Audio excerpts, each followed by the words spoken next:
Budget సమావేశాల్లో భాగంగా ఆంధ్రప్రదేశ్ శాసన మండలిలో కీలక చర్చ అయితే నడుస్తోంది. అయితే కల్తీ నెయ్యి వ్యవహారానికి సంబంధించి జరిగిన చర్చలో, అసలు లఘు చర్చలో ఏం జరిగింది అనేది, అసలు దాన్ని ప్రస్తావించడానికే సిద్ధంగా లేదు వైఎస్ఆర్సీపీ, దాన్ని స్కిప్ చేసే ప్రయత్నం చేసింది అనేది ఒకటి.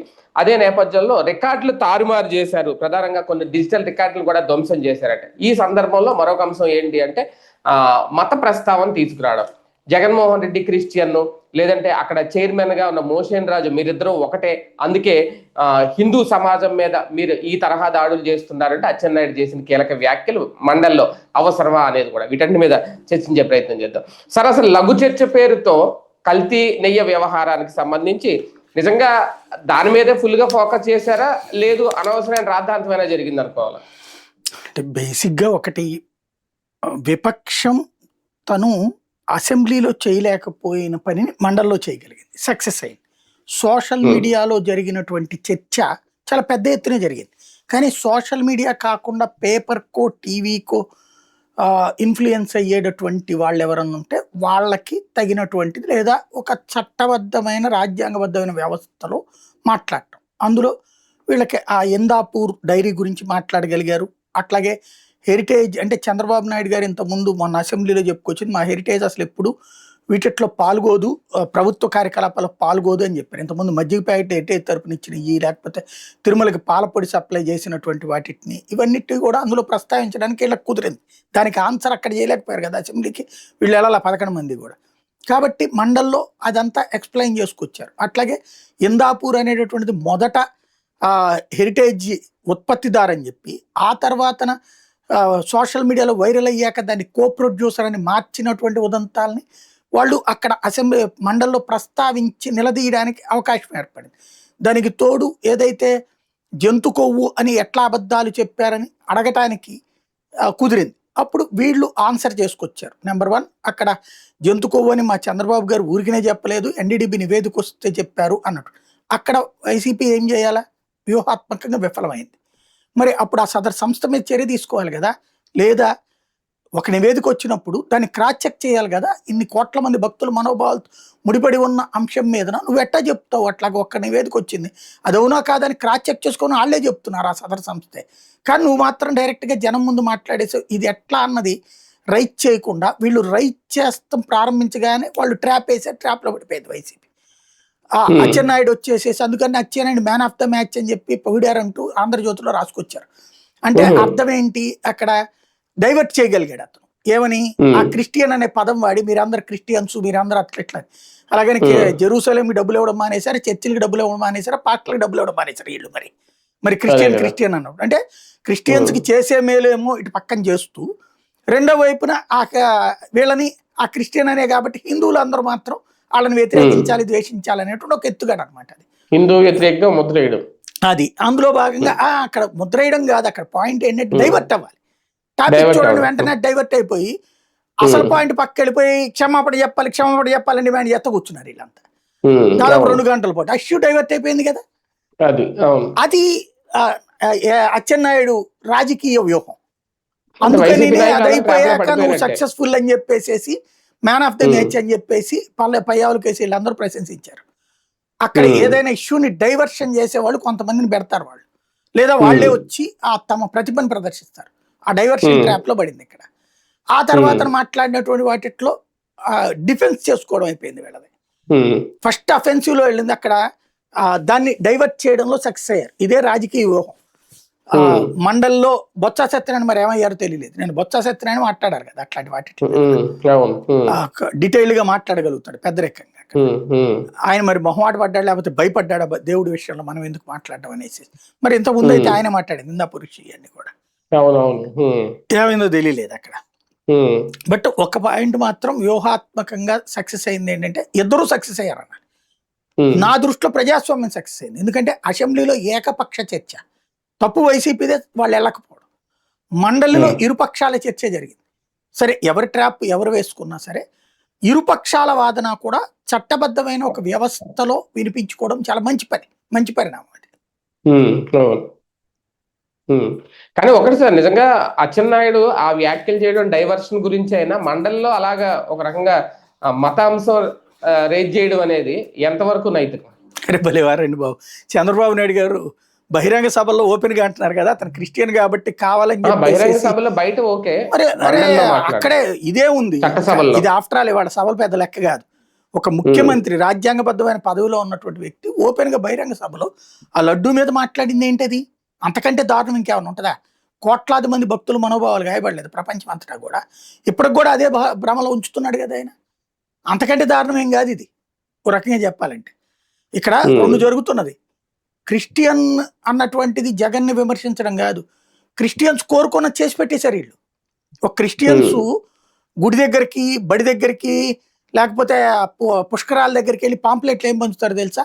హిందుత్వం అనేది ఒక పెద్ద బూతు, అదేమీ లేదు, ఆ మురికి నీళ్లలో మునిగితే పాడైపోతారు, లేకపోతే దేవుడి దగ్గరికి వెళ్తే ఏం లేదు, ముక్కోడి దేవతలు ఎక్కడన్నా ఉంటారా, ఇట్లాంటి పాంప్లెట్లు పంచేవాడు. మేమే చాలా కవర్ చేసాం విగ్రహ పూజ తప్పు అనేటువంటి. ఆ హిందుత్వాన్ని ద్వేషిస్తారు అక్కడ వాళ్ళు. ఈవెన్ మీరు చూస్తే ఆ క్రైస్తవాన్ని ఫాలో అయ్యేటటువంటి వాళ్ళు చాలా మంది మన ప్రసాదం కూడా తినరు కదా. పైగా ఆ దేవుళ్ళకి సంబంధించింది మన దగ్గర ఏమైనా పనులు ఇట్టా చేసేటటువంటి దేవుళ్ళ దగ్గర కావాలని చీపిరి తగిలించడం ఇట్లాంటివి కూడా చేస్తుంటారు. అలా కాకుండా వాళ్ళ మత విశ్వాసాలు పాటించే వాళ్ళు ఉంటే శబాష్, సాల్యూట్. అలా కాకుండా ఈ చిన్న స్థాయిలో జరుగుతున్నాయి చాలా. అది ఎవరు? ఆ పాస్టర్లు వాళ్ళని అలా తయారు చేస్తున్నారు. వాస్తవంగా నిజమైన క్రైస్తవంలో అట్లా పరమత ద్వేషాన్ని చెప్పుంటే అమెరికాలో హిందువుల గుళ్ళు ఉండవు, లేదా యూరోప్ దేశాల్లో హిందువులు దర్జాగా బతకలేరు. యూదులు, బౌద్ధులు, క్రైస్తవులు, ఇదే ముస్లింలు అందరూ బతుకుతున్నారు కదా యూరోప్ దేశాల్లో. నిజమైన క్రైస్తవంలో అట్లాంటి ద్వేషం లేదు, పరమత ద్వేషం. కానీ ఇండియాలో ఉన్నటువంటి క్రైస్తవ ప్రబోధకులు హిందుత్వ పట్ల ద్వేషాన్ని పెంచి పోషిస్తున్నారు, దాన్ని వాళ్ళకి అడ్వాంటేజ్ గా మలుచుకుంటున్నారు. అలాగా అంటే పరమ ద్వేషాన్ని పెంచుతున్నారు అన్నమాట దేవత్వం. ఎందుకని? ఇక్కడ ఉన్న హిందువుల్ని కన్వర్ట్ చేశారు వాళ్ళు. మళ్ళీ ఇప్పుడు ఓ హిందువు ఇంట్లో పూజ చేసుకుంటున్నాడు, ఏదో ఓ పండగ వస్తుంది, దసరా, దీపావళి, ఉగాది, ఇట్లాగా అవి వచ్చినప్పుడల్లా మన చుట్టూ ఉన్న కుటుంబాలు అట్లాగా అవి చేసుకుంటుంటే వీళ్ళ ఫీలింగ్ వస్తుంది. ఆ ఫీలింగ్ పోగొట్టడం కోసం అవన్నీ తప్పుడు అనే మాటని పదే పదే వాడతారు వాళ్ళు. అందుకనినే మీరు చూస్తే చాలా గ్రౌండ్ లెవెల్లో ఈ చిన్న చిన్న స్థాయిలో పనిచేసేటటువంటి వాళ్ళు హిందూ కావాలని మనకు తెలియకుండానే మన దేవి దేవతల ఫోటోలను అవి అవమానించడం కానీ అవి జరుగుతూ ఉంటుంటాయి. ఈవెన్ మన పూలని ముట్టుకోవడానికి కూడా వాళ్ళు చాలా వేరేగా చేస్తుంటారు, బిహేవియర్ అంతా డిఫరెంట్గా ఉంటుంది. ఇది మన ప్రత్యక్షంగా ఇళ్లలో ఉన్న మహిళలను అడిగితే చెప్తారు, ఇళ్ల దగ్గర ఉన్నటువంటి చిన్న చిన్న షాపుల దగ్గర ఇట్లాంటి చోట్ల చేసే వాళ్ళని అడిగితే చెప్తారు. కాకపోతే అది వాళ్ళల్లో ఉన్న ద్వేషం. వాళ్ళు కూడా చెయ్యలేనంత దౌర్భాగ్యమైనటువంటి దారుణమైనటువంటి తప్పుని చేసి చూపించారు కదా. వాళ్ళందరికీ కోరికని వీళ్ళు నెరవేర్చినట్టు కదా. 5 సంవత్సరాల పాటు దేవుడు తన దగ్గర ఉన్న భక్తులకి అన్యాయం జరిగిపోతే ఏమి చూడలేకపోయాడు అనేటటువంటి ఒక ఫీలింగ్ క్రియేట్ చేస్తున్నారు కదా వీళ్ళు. రాజకీయంలో ఓట్లేపిచ్చాడు అంతే అనేటటువంటి ఒక దిక్కుమాలినటువంటి నేరేషన్ క్రియేషన్ చేస్తున్నారు కదా. అరే జంతు కొవ్వు లేదని చెప్పి చాచి చెంపదెబ్బ కొట్టే తీర్పు వచ్చినా సరే, లెటర్ వచ్చినా సరే, ఆర్డర్ వచ్చినా సరే, కాగితం వచ్చినా సరే, పరీక్షలకు సంబంధించిన నివేదిక వచ్చినా సరే, లేదు లేదు మేము మొదట చెప్పామని అదే పదం వాడుతున్నారు. కానీ పొరపాటు ఎందుకు వదిలేయట్లేదు సార్? దీని మీదే ఇప్పుడు నిన్న ఒక నోట్ కూడా ఇచ్చారంట కదా. 2022లోనే అప్పట్లో CFTRA ప్రయోగశాలలో కొన్ని చేశారు, అప్పుడే తేలింది ఇవన్నీ ఉన్నాయని. కాకపోతే ఇప్పుడు ఆ డిజిటల్ రికార్డులు ఇవన్నీ మొత్తం తారుమారు చేసేసారు. ఇప్పుడు నిన్న సిట్టు ఒక నివేదిక ఇస్తే ఆ నోట్ నిన్న ఇచ్చారంట కదా. అలా నిజంగా అదే కనుక జరిగితే అప్పుడు వీళ్ళు కావాలనే చేసినట్ట? ఇప్పుడు బేసిక్గా అధికారి లెవెల్లో ఉంటుంది అది పని. ఇప్పుడు మన శ్యామల రావా లేకపోతే కనుక దేవాదాయ శాఖ మంత్రి రామనారాయణ రెడ్డి వెళ్ళి చూశాడు, అది టీటీడీ చైర్మన్ వెళ్ళి చూశాడు ఆ లడ్డు, శ్యామల రావు కదా. అట్లాగే ఆ లడ్డు కల్తీకి ఇప్పుడు ఆ నెయ్యి శాంపిల్స్ చేయించింది వైవి సుబ్బారెడ్డి ఓపెన్ గా చెప్పాడు కదా, నాకెవరో చెప్పారు ఇట్లాగేదో తేడాగా ఉందనిపిస్తోందండి అని. వెంటనే నేనే విచారణకు ఆదేశించాను, ఆ విచారణ నివేదిక నాకు ఇవ్వలేదు అని చెప్పాడు. ఈయన ఫాలో అప్ చేయలే, కరెక్ట్. అది టెక్నికల్ గా ఫెయిల్యూర్. ఎందుకు సీరియస్ గా తీసుకోలేదు, తను ఆ ఉద్యోగంలో ఉన్నాడు అన్నటువంటి సీరియస్నెస్ పోయింది. అది ఖచ్చితంగా అతన్ని నిందించవచ్చు, నో డౌట్. కానీ ఆ మోసం చేసినోడు అక్కడ ఉన్న సిబ్బంది. అంటే ఫిర్యాదులు రావడం అయితే కరెక్టే, నిజమే. ఫిర్యాదు రావడము, విచారణకి ఆదేశించింది కూడా సుబ్బారెడ్డి. ఆ కాపీని దాచేసిన వాళ్ళు ఎవరు? ఉద్యోగులు. ఎందుకని? వాళ్ళ తప్పు కవర్ చేసుకోవడానికి. వాళ్ళు జైలుకు పోయారు ఇప్పుడు, ఎవడేమో వదిలిపెట్టలేదు అక్కడ. ఆ పాపం వదిలిపెట్టాలి, వెంటాడుతున్నారు. అంతే కదా, ఎవరు చేసిన పాపమే.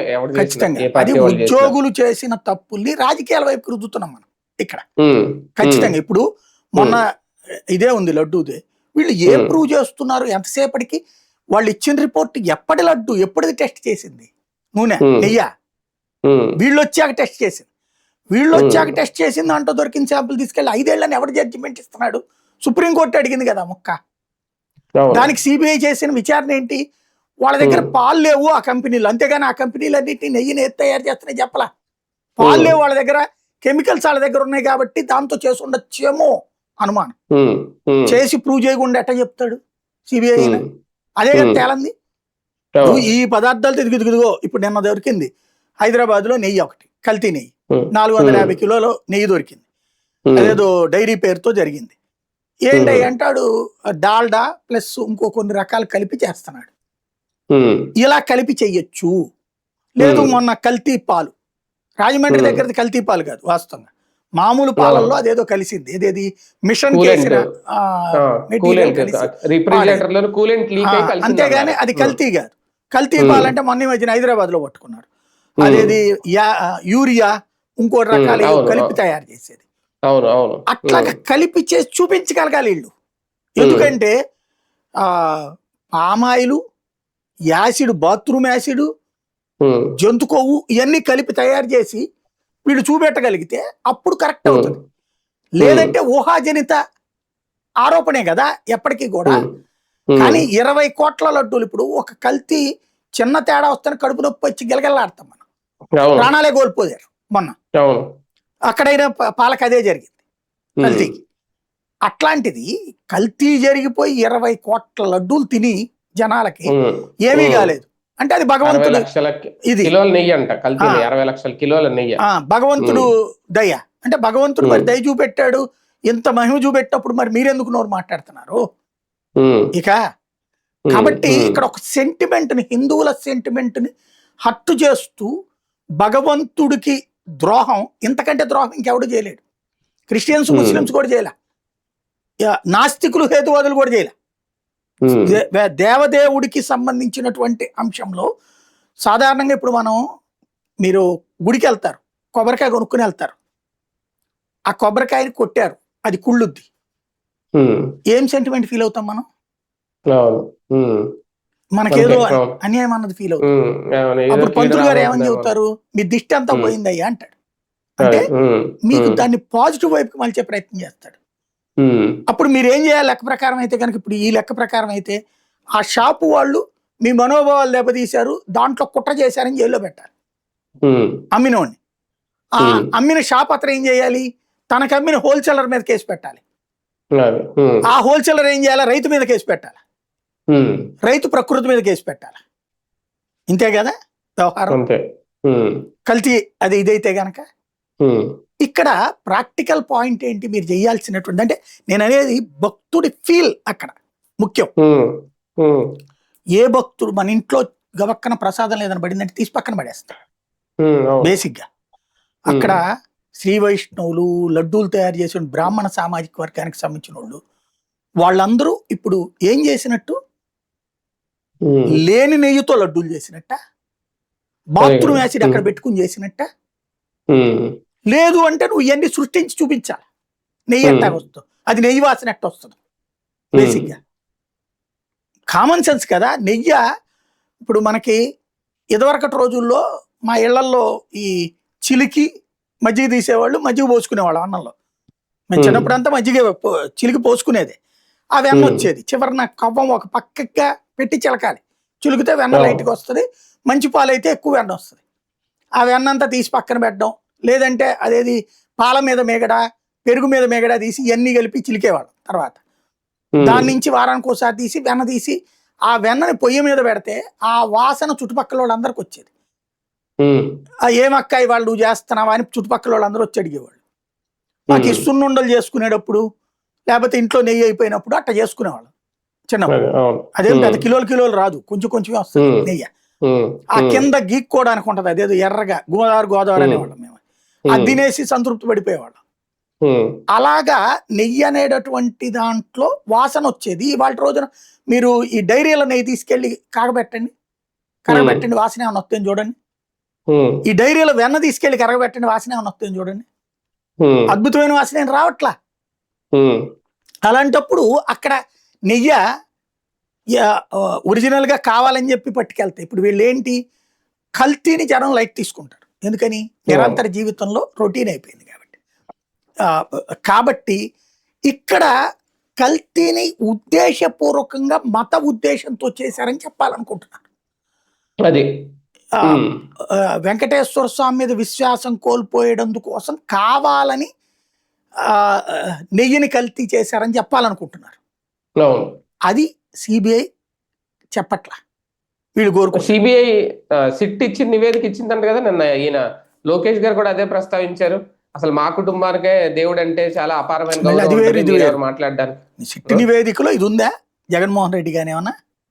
జగన్మోహన్ రెడ్డి అని కాదు, కల్తీ జరిగింది. అదే కల్తీ జరిగిన దాంట్లో నేను చెప్పేది ఇదే. కల్తీకి ఏంటి? ఇట్లాగా మీరు తెచ్చిన ట్యాంకర్లు వెనక్కి వెళ్ళిపోయి మళ్ళీ వెనక్కి వచ్చినాయి, అవి కలిపారు. కలిపిన మాట వస్తే ఈ ప్రభుత్వం అదేలేదు ఆ 4 ట్యాంకర్లు. అంతకు ముందు జగన్ టైంలోది వాడు ఏం టెస్ట్ చేయాలి? కాబట్టి ఏం చేశాడు? ఆ సదరు సప్లై చేసిన కంపెనీల దగ్గరికి వెళ్తే ఆ కంపెనీలు పెద్ద పెద్ద ఉత్పత్తిదారులు కాదు, వాళ్ళ దగ్గర గేదెలు లేవు, పాలు కొనుక్కు రాలేదు. కాబట్టి ఏయన్నా వాళ్ళు కొన్న లెడ్జర్లు చూస్తే పామాయిల్ కొని ఉన్నారు, లేకపోతే ఇంకోటి కొనుక్కున్నారు. వీళ్ళు బాత్రూమ్ యాసిడ్ అంటున్నారే, అదేదో కొంచెం వివరంగా కూడా చెప్పారు పాపం వాళ్ళు సోషల్ మీడియా వాళ్ళు. మామూలుగా మనం ఇంట్లోనో కడగడానికో తొడవడానికో ఇంత యాసిడ్ వాడతాం, కానీ వాళ్ళ దగ్గర ఇన్ని టన్నులు ఉంది అని. విషయం ఏంటంటే అందులో ఒక కంపెనీ వాడు బాత్రూమ్ యాసిడ్ అమ్మే కంపెనీ వాడు. ఈ వ్యాపారంతో పాటు అది కూడా ఉంది, పామాయిల్ అమ్మే కంపెనీ కూడా ఉంది అక్కడ బేసిక్ గా. కాబట్టి ఒక వేగ్ స్టేట్మెంట్ తో నడుస్తున్న ఒక దేవుడి విషయంలో మనం ఎంత జాగ్రత్తగా మాట్లాడాలని కాకుండా, విశ్వాసాన్ని కాపాడడం కాకుండా, మన నాయకుడి మీద విశ్వాసం చూపించడానికి దేవుడి మీద విశ్వాసాన్ని చెడగొట్టుకుంటాం. నేనేమంటారంటే వెంకటేశ్వర స్వామి దగ్గర తప్పు చేయగలిగితే పొరపాటున జరిగితే తప్పు ఉంటుంది, బట్ దానికి కూడా శిక్ష ఉంటుంది. స్వామివారు తెలిసి నీవు తప్పు చేస్తే తెలియక జరిగితే పశ్చాత్తాపం వ్యక్తం చేయాలి. స్వామివారి దగ్గర చెంపలు కొట్టుకోవాలి. అది వదిలేసేసి తెలిసి తప్పు చేస్తే నాశనం అవుతుంటాడు ఖచ్చితంగా. రాజకీయాల్లో ఎన్నికల్లో ఓట్లేసి గెలిపించడం ఓడించడం కాదు స్వామివారు చేసేది. అదేం జరుగుతుంది అక్కడ ఉన్న ప్రతి ఒక్కరికి, నాలాంటి భక్తుడికి బాగా తెలుసు. అక్కడ చూసాం అట్లాగ అన్యాయం చెయ్యాలనుకున్న వాళ్ళు అన్యాయమైన వాళ్ళని, అలాగే మంచి చేసినట్టు ఇప్పుడు నాలాంటి వాళ్ళని అది భగవంతుడు ఆశీర్వాదంతో ముందుకొచ్చాం, ఎదగలిగాం. కాబట్టి దేవుడి మీదన అచంచల విశ్వాసం నాకుంది, వెంకటేశ్వర స్వామి వారి మీద అచంచల విశ్వాసం నాకుంది. రాజకీయాల కోసం అక్కడ ఏదో చేస్తారని నేను అనుకోను, లేదా అన్యమతస్తులు అక్కడ ఏదో చేయగలుగుతాడని నేను అనుకోను. ఇది దేవుడిని మీద అపనమ్మకాన్ని కలిగించడానికి. కానీ అలాంటి అపనమ్మకాన్ని వీళ్ళు కల్పించే ప్రయత్నం చేస్తున్నారు, దేవుణ్ణి వాడుతున్నారు అక్కడ. ఇప్పటికైనా వాడకం తగ్గిస్తారా అంటే నాకు కనిపించట్లేదు. తాజాగా వీళ్ళు మాట్లాడుతున్నటువంటి మాటలు చూస్తుంటే దేవుడిని అడ్డు పెట్టుకుని చేస్తున్న రాజకీయంలో లబ్ధి పొందాలనుకుంటున్నారు. దాని తర్వాత వచ్చిన సైడ్ ఎఫెక్ట్లు చూసైనా జ్ఞానోదయం కావాలి. ఆ తర్వాత నాయుడు గారికి జరిగిన పరిణామం, లేకపోతే వీళ్ళ హెరిటేజ్కి పడిపోయినటువంటి షేర్ల వాల్యూనో, లేకపోతే ఇందాపూర్తి ఇప్పుడు బయటపడినటువంటి ఉదంతాలు, ఇవన్నీ చూశాక జాగ్రత్త పడాలా. తెలుగుదేశం పార్టీ కూడా సార్ ఈ ఇందాపూర్ ఈ హెరిటేజ్ దానికి సంబంధించి లేవనెత్తున్న పాయింట్ను డైవర్ట్ చేసే క్రమంలోనే ఈ సిట్టు ఈ నివేదిక ఈ అంశాలను తెర మీద తీసుకొస్తుంటే చాలా ఈజీగా ట్రాప్ లో పడిపోతుందా వైసీపీ? అక్కడ కూడా అక్కడేం లేదు. వాస్తవంగా మొదటి దశ ఫస్ట్ ఇయర్ అంతా టీడీపీ అప్పర్ హ్యాండ్. మొన్న సిట్టు నివేదిక దగ్గర నుంచి వైసీపీకి ఊపిరి పీల్చుకునే అవకాశం వచ్చింది. ఇది ఈ జంతు కోవులు ఇవి లేయన్నాక దాంట్లో డిఫెన్స్ తో పడినటువంటి చంద్రబాబు గారు మళ్ళీ పవన్ కళ్యాణ్ పిలిచి రెచ్చగొట్టి మాట్లాడించడం బిగిన్ చేశారు.